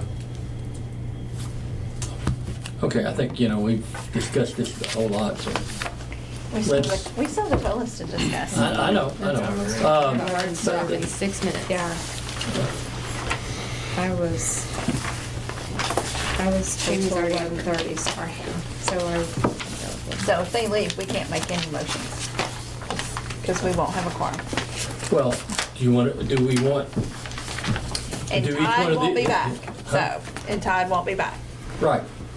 Well, I could We're gonna have to join by send your- phone or whatever, I mean, if you Yeah. needed me, but, We're gonna have to send whatever we come up with to you anyway. Yeah. So. Yeah, because you're gonna have to do a final, have to do a final impact, yeah. for sure. Okay. So, do we move now to the COLA? Sure. Go right on, we'll go as far as we can. But we can still discuss. We just can't make any decisions. All right, we got COLAs, scenario 1, 2, and 3. Brad? I'm fine with leaving it alone, or scenario 2 is kind of as far as I'm willing to go, which is just adjusting the dollar amounts. The ranges, Yeah, where they would get 2% for a little bit longer. yeah, for a little bit longer to, whatever that is, 2% to 50. And that's, I know that's not popular among the retirees, but COLAs cost a fortune. And if the goal is to make the plan better, it's more sustainable, I think we have to give on disability to get to the 20-year plan, and COLAs are what they are until 2043 or whatever when we pay. I mean, scenario 2 would help the people that are not making as much money to get a 2% raise longer. With moving it up 10,000. I think we have something too that might be worth discussion, since we got so much time. You brought up the 13 check concept. Jill, what is maybe a concept? Because we sort of have these like 5-year look back periods that we do for experience studies. What if we set up a way that we look back at what CPI did over the previous 5-year period, and if the 2% annual didn't hit the mark, the board would have the ability to authorize a 13th check for those that have been receiving COLAs over that period. Now, it doesn't make them entirely whole, but it provides for, in an inflationary environment, some type of, is that kind of what you were thinking? Where were you going? I still am in favor of a 13th check without so much baggage associated with it. And just so the couple of you that perhaps weren't there at the pension board meeting, CPI was just announced yesterday for the past year, 3.1%. Our poorest got 2%. So even our poorest lost 1% buying power. The Fed plans on a 2% cost, or a 2% CPI. So when we're given 2% to even a portion of it, the others are losing buying power. You guys will be where Tommy and I are eventually. Maybe it won't bother you as much, but I hear it regularly. We need a cost of living. And unfortunately, a lot of them think it's merely a vote by the pension board that we can just change it and do this. I still think a 13th check at the discretion of the board would be the least costly and most palatable. If we try to increase the cost of living, that is from then on out forever and ever. I mean, we lose in a month far less than our 13th check will cost us. Sometimes. Well, to go back, since I was the old fart that was here, about 5 or 6% of your 12% goes to the COLA. That was, that was voted in 1980. And that was supposed to be able to take care of the 2 to 5 from then on. The, Susan, what the city employees, the old city closed fit fund, what kind of raises are they getting? Per ordinance, it's 3%, and the board can grant additional. And they've done that for the last couple of years. And how much are They're they? 500% funded. 523% funded, yes. Okay. They're 500% funded. They Well, are. you know, It's if a closed the funded. city is paid correctly for the first 30 years, we would be possibly 500% funded. Can't do anything about that now. That's a little late. We gotta worry You about know, it's you know, even Social Security went up, what was it? 2.4, but I don't think it's going up this year. Yeah, but last year was what? They got the biggest. It was They got 7 or 8. 7, 8, I think it was 8. $40 this year. Yeah. Yeah. Yeah, I got 3, but that's all right. But, you know. Harder than you do. You know, we're, you know, we're losing our buying power rapidly right now. Todd, Rapidly. Could you figure out how a 13th check would, Yeah, absolutely. Just I Just need a to know one-time what it 13th is. check or like every so often? I mean, Because here's my fear, like, this is my fear with I the don't think 13th we check is, if we don't put a recurring timeline on it, yeah. next year we're gonna get asked for a 13th check again. And Oh, the for year after sure. that. So if we say once every 5 years or once whatever number we come up with, right? That way Yeah, it's anticipated. yeah. Or the board can look at it. Yes. So, At the discretion of the board. yeah, grant it every year if so, whatever. And that was, it just in my head, that was one of the reasons I did the look back at the time period. From like the time the changes were made from the 2 to 5 range down to what it is now, the first 5 years, a 2%er would have, quote, made money because purchasing power had been Yeah. less. Now the 1.5 to ones, I get they were behind. Yeah. But then now the last 5 years has been the real kick in the pants. Well, I mean, you Especially know, for back in the, you know, the 90s and the early 2000s, you know, 18%. Right. You know, we lost at 5. You know. So that was just kind of an idea in my head looking back, and I don't know whether that works or how easy is that to even fund, but to have a look back period and say how well did our established COLA program work? If it worked, the board can say we don't need to do anything further. If it didn't work, the board could, you know, make whatever decision it thought was appropriate, you know, noting that it would take an adjustment in the funding schedules that Todd would work out for you all. We're talking about leaving the COLAs where they are and then just adding the 13th check. Is that I'm correct? just throwing that out as a concept to figure out. You know, I recognize that moving the scale is a worthwhile endeavor as well, but does it make sense? I think we could maybe sell it, If we possibly. leave the COLAs the way they are, we wouldn't, hopefully, inflation would drop and we wouldn't have to consider a 13th check. Right. But again, I don't think you can take it away and then only allow the board to give it 1 year. That kind of puts us in a, we're That's counting gonna votes go down, against that's the gonna go board. down very tough. I apologize, everybody. We're already over our meeting time. Please let me know when our next meeting is to continue the discussion. Okay. Let's put Aaron on some committee. Yeah, put it on another committee. Hey, Congratulations on your retirement. What do you mean, put it on a committee? We're making up a Hey, committee. Tammy, Subcommittee for the subcommittee. have you warned your protege what she's getting into? That happens later this week, yes. Ah, okay. Nope. You know, Seriously, I'm late for my meeting that I pushed back from 11 to 11:30. you know, just, what's the top? The top of the 2% right now is 40K, right? Yep. So if you looked at 40K, that's essentially a $3,300 payment, right? If you did a one-time I check. was thinking of something, I'm sorry. So if you did a $3,300 payment, and it was spread out essentially over what had been a 200,000, you're getting an additional 2% to your money, 1.7. 1.3. Do you follow that? If you got 40, 40, 40 for 5 years, and then you roll back an additional, and you said, well, let's give a 13 check for $3,300, that's like an additional 1.7 over that earnings period. It doesn't work exactly out that way, but it's fairly close for. Actually, we can make motions. You have 3 people here. Yeah, we Out do. of 5. Yeah, we do. Sorry. I thought we Well, did. that's what I was like, oh.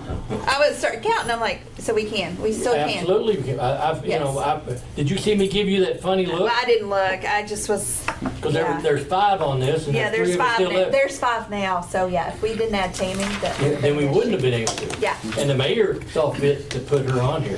Yeah. Okay. Okay. Yeah. All right. So, I mean, What'd you sign up for? hey, Rock, hey, Rock. Sir? I mean, the colas are gonna be, basically what we have to sell. What do you think? You think the 13 check could be sold? I like it. I also like it from their standpoint that it's potentially a one-time expenditure that doesn't exist in perpetuity. I think the retirees would be tickled to death based on what they've been getting. Yes. I don't know if it'll take a statutory change to do this or whether it's just an administrative change here. I would love for it to be just an administrative change here. But My thought was trying to word it as first one in 2025, whatever month, it's kind of irrelevant, and then give the board the option every 5 years to do another 13 check. Try and word the legislation that way. That way and I'm not married to the years, but however, like every so often the board has the option.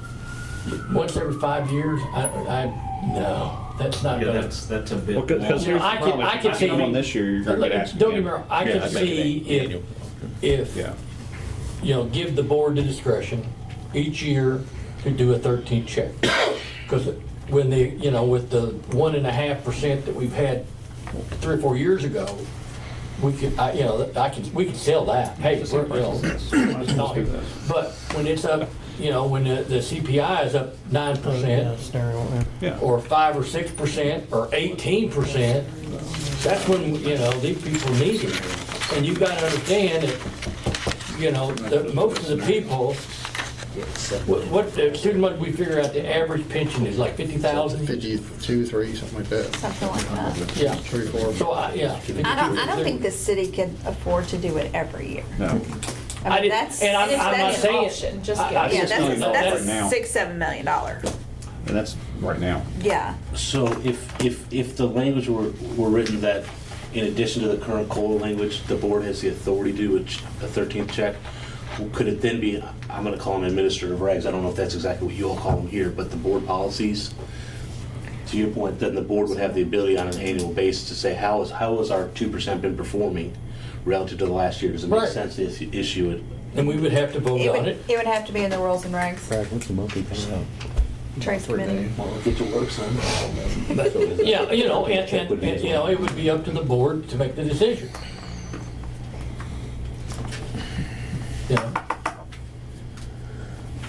But right now, I've got,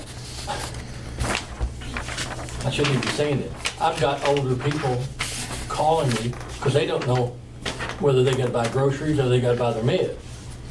Unfortunately, and I have assisted some of them, which is here and there, 6 million a month, is that what the retiree figure, 6 million? Payroll, what was it on the agenda? Yeah, it's about 7 million. 7 million. 60, almost 7 million.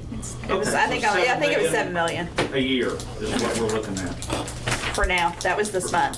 for now. Yeah, because January retirements are gonna come up, so we've got 20 more people retiring, so that 7 million's gonna go up. Plain devil's advocate though, the city has enough votes to vote it down every year.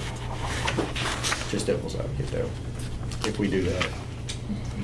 Remember I said a little while ago, kind of under my breath, we'd be counting votes? I mean, Tommy and I have done that before. Yeah. Trying to figure out who's here and how they're gonna vote. So a 13th Some of you, we paycheck couldn't count on. would cost basically $7 million. Currently, right now, yes.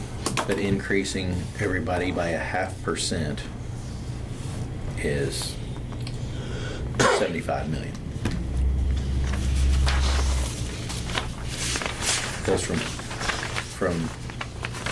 1313 to 1391. What page are we on? Comparing the numbers Annual cost in of this living thing. scenario. I don't know what page it is. No, No, but for him. this one, Everybody picks up the numbers different. I would have, I would defer About that the last to page or Todd. so? Yeah, it's close to Okay, all right, got it. the cost of living scenarios. Yeah, it's about $9 million a year in additional contribution. Colas are very expensive. Stupid. They Oh, are. yeah. that's what I was trying to figure out, what the difference in that in So- just paying the extra Yeah, check would be. 2 million, 13th check is cheaper, isn't it? yes.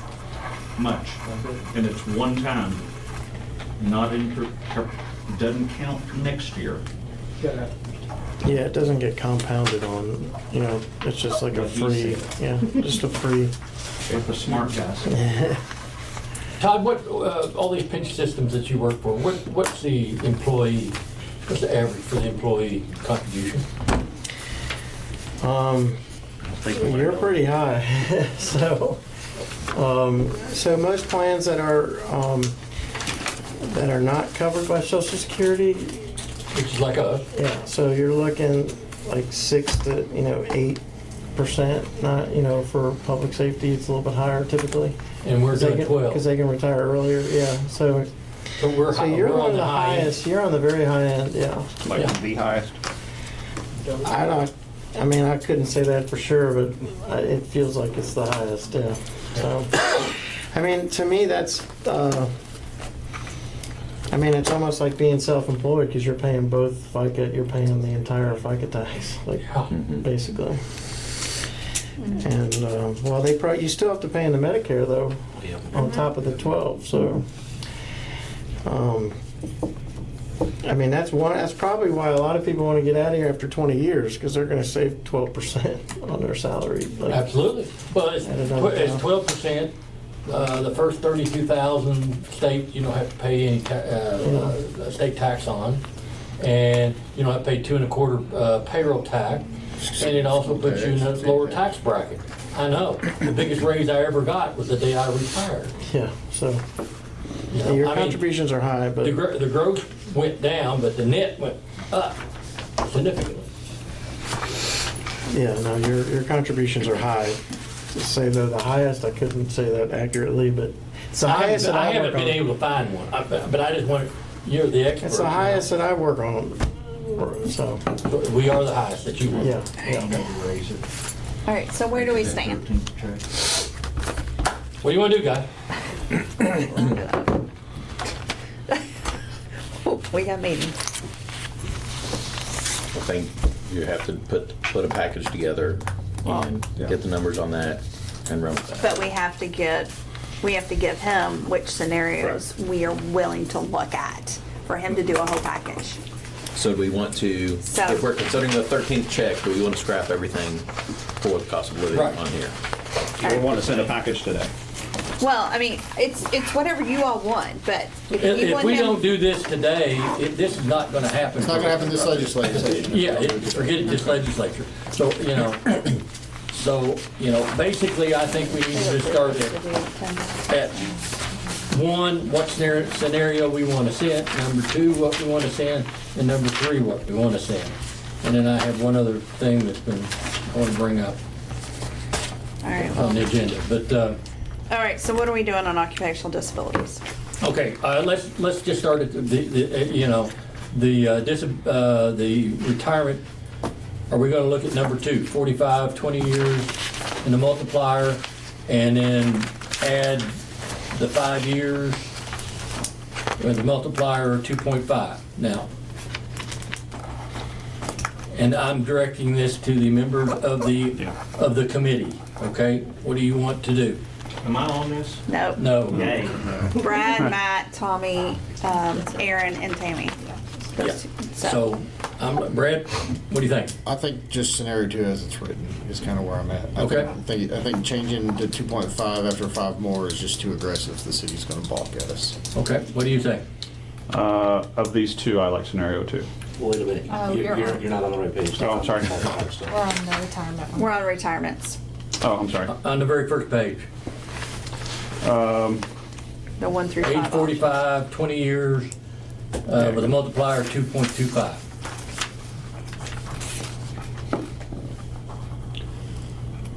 Personally, I like scenario 2. Okay. So, Brad, you make a motion to do 2? Motion to do 2. You do second? Mm-hmm. Okay. All those in favor? Aye. Aye. Okay. Takes care of that. You like that, Susan? Yes. Okay. All right, let's go to the disabilities. What scenario do you, Brad, do you prefer?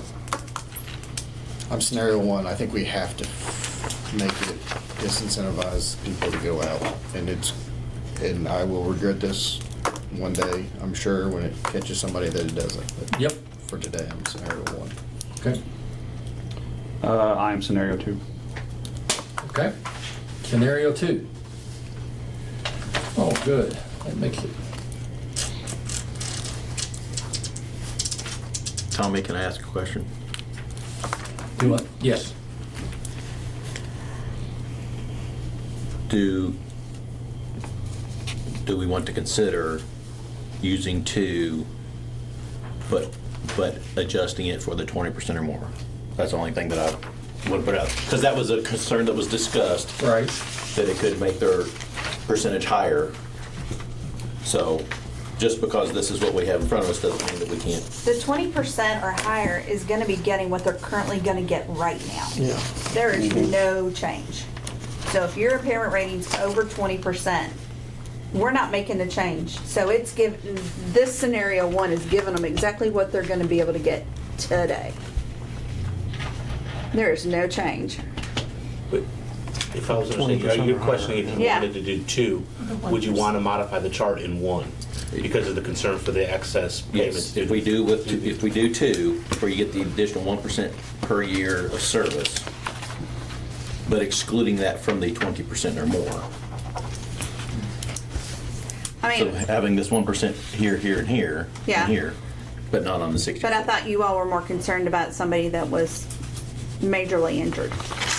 That should hit your 20% people. I mean, I'm just That's where I'm at. making a statement. Because severely, I mean, if that's what you all were looking at, is to take care of somebody that is severely injured, their whole body impairment ratings are going to be 20% or higher. Yes. Which gives me So exactly you're what still I'm on getting. 2? I think it's too much of a cut. The 1. If we go with combine the 2, then I think that you need to take out the extra 1% for the 20% or higher. So I just, Yeah.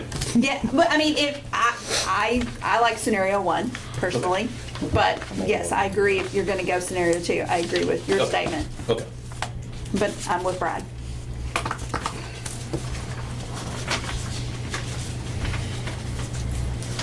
Because your majority of people are going to get hit at the 30%. And are we going to add cancer as well, which is We'll add that Separate on thing? just a second. Okay. We'll do it in a second. For me, 1 and cancers, that's where I'm at. I think we have to add cancers. Well, we'll do that in a second. I agree, and I totally agree with that. The So- 12, 13, whatever. So basically, I have to break the tie, okay? yes, you do. If you prove that cancer I think, related, is it, would you not get it Since now? I've fought this Lung cancer. battle many times before, Heart and lung only. I think I have to go with It doesn't number even have to be 1. work related. It's heart and lung. Okay, Right. we're gonna go with number 1. Okay, now, you wanna add, can you provide us with those 7 types of cancers and all that? 13. Or 13, or whatever they are? Is that not in a different statute? I don't remember. Because It- it's in heart and lung, it's in, We would add this to heart and lung. yes. So are you talking a diagnosis of the cancers or death from the No, cancers? so, no, No, so, not death from so cancer, but it's an attempt to meld two pieces. The way I understand the heart and lung provision that comes out of CARES, like 79ish, and it says any pension plans you come up with have to have these heart and lung presumptions, but the pension systems can add additional presumptions beyond. And then there's the essentially police, fire, EMS, line of duty death benefit. Within that, it lists 13 cancers that if a member hasn't been a tobacco user, has been in the system for so long, they would, and they die because of the cancer, then they get the 80,000 and the other associated death benefits. The thought behind my suggestion of talking to Matt as a member of this board was, the reality is if one of our members, if we're gonna have these cuts pretty bad, or pretty significant, they're not gonna be able to find these other type of injuries that in the past that have been able to get out and protect, and sort of protect their families. So the idea would be that if you had one of these 13 cancers and you weren't able to work any longer, which essentially means you're going to die, Right. you could then apply for a disability pension under one of these 13 cancers, and you would get a retirement that you could then pass on to the families. That was my goal in bringing it to Matt and asking him to and also to Brad. I talked to him about it quite a bit. And you could convert after retirement, just like current disability. Yeah. Disability. Is there a time frame on that? yeah, it's 5 years. The existing Current one is 5 legislation years. is 5 years. It's Oh, 5 yeah. years. Yeah. You have to be on the department for 5 years. Oh, yeah, you have to be, qualify yeah, to for qualify. heart-lung. To qualify. No, I'm Yeah. saying, is there a time after retirement? After retirement, Yes, there's no time limit. You Yeah, can, no. you can go back. Nope. So 30 years later, Yeah. we're gonna The let people current convert? legislation in Frankfurt says. The thing is when they convert, they go back to their original You annuity. can only apply within 5 years of your retirement. Yeah. Oh, really? That's best of my recollection. I'm sorry, I didn't hear that. Is there a time limit? Current legislation in Frankfurt about these cancers is only within 5 years of retirement. If you're in 5 years and a day, you're out. For the line of duty deaths, yes, sir. And those cancers. It says, All the details. for the purpose of this section, if a firefighter dies of cancer, the death shall be a direct result if they were a member for 5 years, developed one of the cancers listed below, were not using tobacco for 10 years prior, they were under age 65, and they were not diagnosed with any cancer prior to their employment as a firefighter. And then the cancers listed are bladder cancer, brain, colon, non-Hodgkin's lymphoma, kidney, liver, lymphatic, prostate, testicular, skin, cervical, and breast. So it hits so if you're over 65, you can't come back. Well, that's for death, right? These are deaths. So what I'm suggesting is we hope potentially if you guys could come up with an idea that works, is that if a member has one of those well, I guess it's 12. I said 13. One of those 12 cancers, and they're not able to work anymore. Because the reality is, if you have, pick one that's awful, right? But if you have kidney cancer and they cut it out and they say you're good to come to work, you're good to come to work. But if you're in a position where you're so unwell that they say you can't come to work, the reality is you're dying shortly. And so when I think about trying to protect the family members, I'm trying to think of a way that a person could receive a disability benefit that they would ultimately pass to the spouse and the kids. Well, that would be at 20% at least, right? Yes. Yeah, so they would get those, 60%. yeah. Read them again. What is that in the KRS? What's it under? It's so the listing is under the death benefit provisions, so it's KRS 61.315. And so that lists all the things, police, fire, EMS, and then there's a specific subsection about cancers for firefighters. But that's for death, so do they have one for disability as well? No, ma'am, there's no occupational presumption. Okay. But my thought was we could use the KRS portion of 79 that provides for heart and lung, and it says that a system shall have the heart and lung provisions, but could have additional provisions. My idea here was if we're taking this significant movement on restricting disabilities, and I think it's rightfully so because of the ones that are potentially problematic, is there a way to throw in there? And I'll say in my career, it's been 2 people. We've got one right now. And I think, talking to Brett, it's been 2 people. One person was eligible for purchase of ghost time when we did fundraising, so they could retire on a service. And the other person was lucky enough that the cancer went to his lungs and then fell in her heart and lung. Right. So- I know exactly who you're yeah, talking so- about. Yeah. Yeah, so that helped out. I say helped. I think we could, I mean, I like those guardrails too, the tobacco for 10 years Yeah. and the 65 and But I think 5 this, years and this all that. actually hits another statute, so I think that we can still look at this separately, kind of thing. I mean, we still, Like we can finish our discussion today and then. yeah, because we're gonna have to get Yeah, he's stuff gonna, back, yeah, so right, absolutely. we'll Yeah. put this on and we'll pull that KRS up and then our KRS and try to come up with something. Okay, all right. And do we have a first and a second on the disability? I first. And Tommy seconded, didn't he? Well, he's going to, I guess. Okay.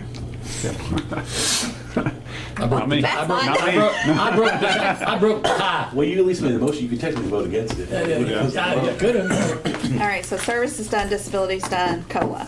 Okay, all right. Now, on the COLAs.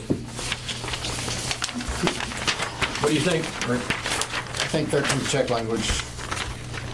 And I don't. Matt? I'm okay with 13th check language. Okay. But the problem is do they have to run the 13th check analysis before we can send it all in?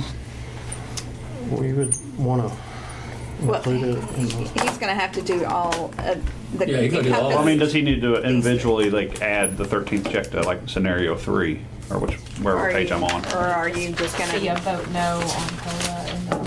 yeah, That's what I'm saying, like, there need to be a scenario 4 now. or you And- just don't do, and you just go anything. straight to 4 and don't do, Yeah, you make a motion to do the 13th check as opposed to scenario That's 1, kind 2, of- and yeah, 3. Right, that's all you That's where I'm have to at, yeah. I don't mind voting on 13th check as long as there's a timeline. I don't want to be dealing with it every year. I mean, every 3 years, every 5 years, whatever. Yeah, I mean, What'd you say, Brad? I didn't hear you. I'm, what do y'all think's palatable? Give us some, I don't think 5 would. I don't think 5, 5 didn't sound exciting. Every other, maybe? Odd years, even thinking. I can sell 3. I'd prefer at the discretion of the board, but I think I can sell 3. I don't know. Gonna be rough. So do 2, every other. Or I mean, have you're- it well, looked you're at asking us- every you're other asking year us at the to sell us discretion to of the change board. disability, so. Yeah, I think, I think that's what I'm thinking is make, is just the discretion of the board. We have to vote on it. If we don't get the votes, we don't get the votes. I mean, that's the way it's been. It always has been, so. So you wanna do so review that- every year or every other year? Every other, I think. I'll make a motion for review it every other year. Let's do every other. Is that, Yeah, Okay. every other. and it be at the discretion of the board. okay? Yes. All those in favor? Aye. Nay? I'm used to being by myself anyway, so no big deal. Okay, all right. That means it didn't pass, right? Did So- Oh, you mean the chairperson? Two to one. Okay. Oh, sorry. Yeah, it passed. Yeah, you two said yes, you said Okay, no, okay. so. That's 2 to 1. Do you have Okay. everything? I know you're a fireman, but Well, I was Yeah, thinking this- 3 of 5. Okay, one of the, 13 I check is gonna be- just want to bring up real quick, something that was on the original Send me agenda. an email with the final, that- just for documentation. I mean, I know I wrote it down here, and we'll get started on it, but if Okay. you could just email me like a final, this is what we put, So, Just making And sure this, you- and the 13 check you're saying would be at the total discretion of the board? Yes, Okay. it would be looked at every other year and be at the I discretion of the would just board say, whether it's the worst great. case scenario is yes, it would be every other year. Yeah. So, which will probably happen. Okay. Do we know what the rate's gonna be at? Like, what are we, what's the amount? Payroll. I would assume you're all thinking 13th check, meaning they just get Like an another check. additional Yep. benefit, Yeah. like an additional a monthly payment? Payroll. Yeah. Whatever the other 12 They were were. making $1,200, they'll get another $1,200, Okay. hypothetically. Huh? 1,500 is the base, but yes. I don't, Do we need I to don't necessarily. consider tax implications on that? Well, my only concern that we've had in the old city plan is that when we gave them a one lump sum thing, it hit them over their social security. And they got hit on social security. Well, So they lowered their Social Security because they made more money. But you all don't. Tommy, it's gonna hurt you more than it hurts me. Yeah, my $55, yes, Yeah. I'm going to, okay. So, I mean, Okay, something that, was on the first agenda we didn't look at, Chief Weathers has contacted me a couple of times, is about the hire back for 5 years. It's not a pension issue, is it? Yeah. He's saying that it's a legislative. Legislative it may be, but it's not a pension issue. No. it's not for us. It's not none of your It's not in statutes. our Okay, statute. well, I mean, that's fine, I mean, It affects the pension negatively. Yeah. Yeah, Other there than is that- certain thing, the thing is if they, what we're talking about, Todd, is somebody that worked here for 3 or 4 years. Saw the grass is greener on the other side. Works for 2, 3, 4 years, 5 years, and decides, it ain't as green as I thought it was. To be able to come back, if they pay into the pension Their what they contributions. contributed, that they got out, Okay. if they took out, It's normal. they would get their time and then start forward. If they didn't do it, then they start over at Right. day one and move forward. That's standard, that's pretty much standard language in a lot of plans, so. Okay, and, the thing is that gonna be any kind of a negative to the pension, or?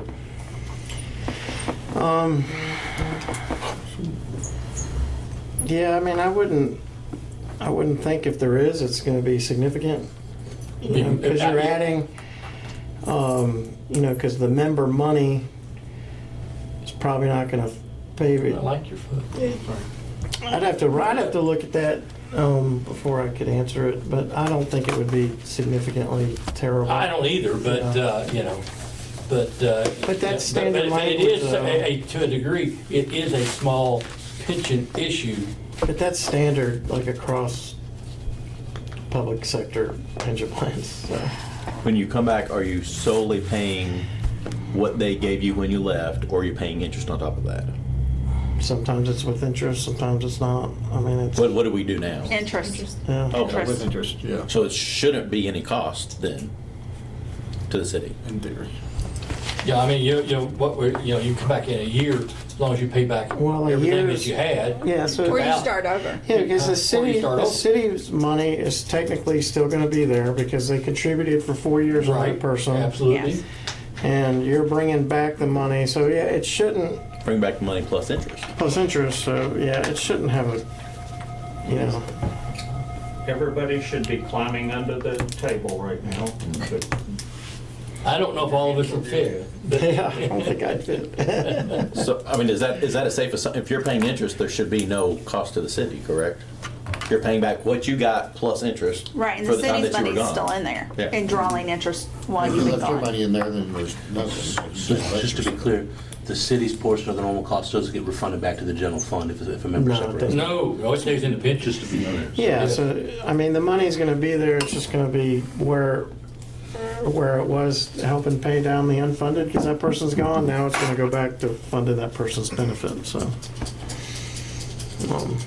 Yeah, I don't see how that, I don't know how it's a pension issue, but Well, we gotta look at if it's gonna cost us or not, basically, and everything, so. hiring back retirees cost us, and they didn't consult us on that one. No, they didn't consult us at all on that one, but can you add that to it so we can look into it? Okay, well, I don't know what I'm gonna have him look at, honestly. I mean, it's not a pension. I mean, if he's wanting to hire back people, That have been gone for more than a year. That have been gone? Without them having to go back through the academy. It's not a.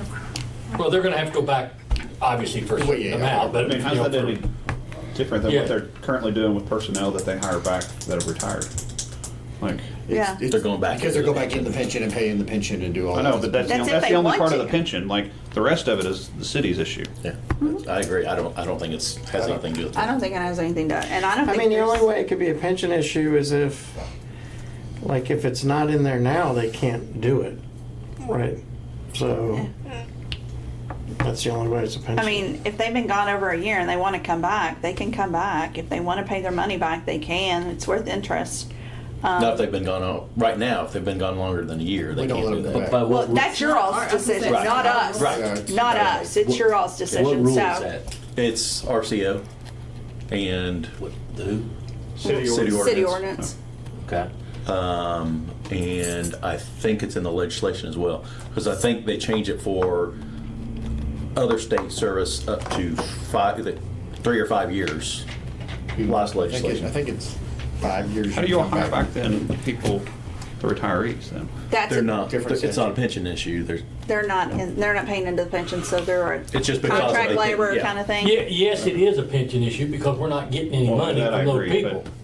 But they're not paying into the pension They fund don't, either. it doesn't fall under the Yeah, statute okay, I related to thought- pension. Yeah. Okay. Yeah. But it is. That's- I that's- didn't know if there was like a legal thing, like, they've been out of it for years, so they're out of training and all that stuff. They have to make up their trainings and stuff. But Okay. I think it's 5 years that they can Yeah, make but up. I don't think there's anything for Todd to look at in regards to that one, because it's, doesn't have. With you, I don't see. It's already a rule.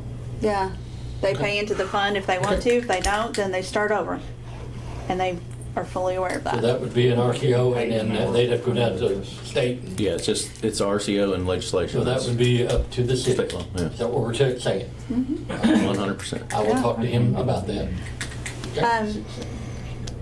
I know that the board gave us a dollar amount. Yep. What was it? Because I honestly can't. 10,000. 10,000. So what you've done so far, is it hit that or not hit that? I haven't gotten the invoices yet for the month, so I'll look at it, but if it's, that should be fine. Okay. To do this here, the last little bit? Yeah, we'll Okay. make sure it's, Okay, I just What about? don't want to know whether I So have if to we go do a back. drop, are we gonna have, is it better for us to like do the drop separately and then run number, like, or is it Oh, yeah. run the whole Yeah. package as one? I don't think we have time to do a package with We- the drop. there- I think that's, I personally would. Because I know Aaron's That gonna should be- say. drop is, That should be we want to next do year's. everything at once. in my experience, drop is very difficult, like, the public hates it. Yeah, because if you combine a drop If you into put a this, drop in there, they may just drop everything. kill it right They off might the kill bat. everything. Yeah. Yeah, this 2024, drop 2025. That's what I would shoot for. And there's a lot for a drop because of, Yeah, because I remember the last time we looked at it, it took us a long time. Tommy, that was 100 years ago. Drops are no, expensive. I'm just saying That's what I'm saying. like- logistically wise, how to do it on the back end of it. I Right. mean, that's the part that is gonna take a good 6 to 8 months to figure out and make sure that it's done properly and how it's done. Just the back end of it, meaning us and how it's gonna be, Well, Todd's saying, 100 years ago. yeah. Yeah. You need to talk, I mean, it's gonna take a year just to talk about it, so people can get on board with it, I think. Yeah, yeah. Because they get, It's on drops tape, I get called you horrible that. press, like horrible That's some kind press. of harassment, I reckon. All right, are we done discussing? Do you, Brad, you got anything? I'm out. Matt, you got anything? Okay, motion to adjourn? Motion. I have a question before you second. Okay. We had previously talked about retiree elections language, correct? Going electronic. And I know that doesn't necessarily for pay, Yeah. but if we're talking about Making changes. and making legislation. package and legislation as a package, that was a discussion, I believe at the last subcommittee of trade, there was a question about the ability of the plan to hire personnel that you had raised, which I don't know if that is or isn't the case, because how did we get a second? But, Yeah, because we got a second. right, and then I know the other one that well, was now it's gonna discussed, change. 'Cause well, but that was brought up at the last legislative subcommittee, or the organizational subcommittee, where that needed to be addressed. And then there was the question of the CRS reciprocity, and I think that was approved at the last meeting as long as it was cost neutral in the structure. So that if a new member to this program, aka our pension program, had CRS time and they refunded their credit, that they could purchase. So those. To get you up to speed on this, with the state's retirement, people can leave here and essentially buy into the state's retirement with their severance here, their money that they took away from here. That was, it was a one-way street, right? So they weren't able to do that. There's no reciprocity for that to happen in our direction, so I don't know what you So say. if it's actuarially calculated, then it's fine. It should be neutral in theory. I mean, as long as. Yeah, if it's actually determined, then, yeah, we would do an impact, or we would, to tell you what the cost is for them, say, to buy 4 years of service. Just like ghost time. Correct. Just like ghost time, yeah. Yeah, so these things can actually, when we come back and talk about what the final is for these other 3 things, then we can look at adding these 2 as a package deal. We still have another meeting, honestly, because we've got to look and see if this combined is going to be palatable for everybody. Can we Now, schedule that as soon as possible? The reason I wait, asked. whoa, whoa, whoa, whoa, whoa, whoa. No, I mean, well- That, it's up to you. What kind of timeline, Todd, are you looking at? Friday. I mean, I know he's luckily, it's his slower time, I'll but send it off to, I'll let them know back in the office as soon as I leave here, so we can get started. But we do have the holidays coming up. Yeah, I'm talking, we're talking, So- what do you think by first part of January? Definitely by January, yeah. I just don't, I can't promise this week. No. Okay. The reason I ask, I have jury duty in January, so I need to kind of get my dates far out as possible, so that I can let them know. Okay. Maybe Yeah, follow up January's the not gonna be a January problem. meeting or how about something. just the January board meeting? We'll have a meeting after the meeting. Okay. Hopefully we'll have it by then, which will be, What's the date of that? I'm looking, give me 2 seconds, the 10th, January 10th, yeah, it's not a January problem. 10th. Thank you. Then we would hopefully, in theory, have a shorter conversation regarding whether Yeah, these 'cause things are hopefully we just talk palatable or right not, out and these then we can specifics, add. and that's it. And then we I just can wanted to add- make sure that we knew that those things were. Yeah. Because We definitely need to talk about we maybe that. talked about quadrant, and I don't, that was something Roger brought up, but I don't know if that's necessary. I I just had, I don't want to think list eight items. I don't think it's a bigger issue then, because we don't have that many quadros. Everybody always negotiates to get out of a quadro, so we probably have 15 quadros at the most right now. I didn't know if it was, if we're gonna throw it all Just together, everything. then I just wanted to make sure, because those Yeah. were the 7 items I had listed out. Will you just send me those 7? Do you care that instead of me writing it down? Yes. Oh, perfect. Okay. Obviously, some things are a little different than what you ultimately decided, but those, Anything else? Perfect. Anything else? Okay, motion to adjourn? Oh, sorry, been adjourned. Over. Sorry. Thank you. Wow.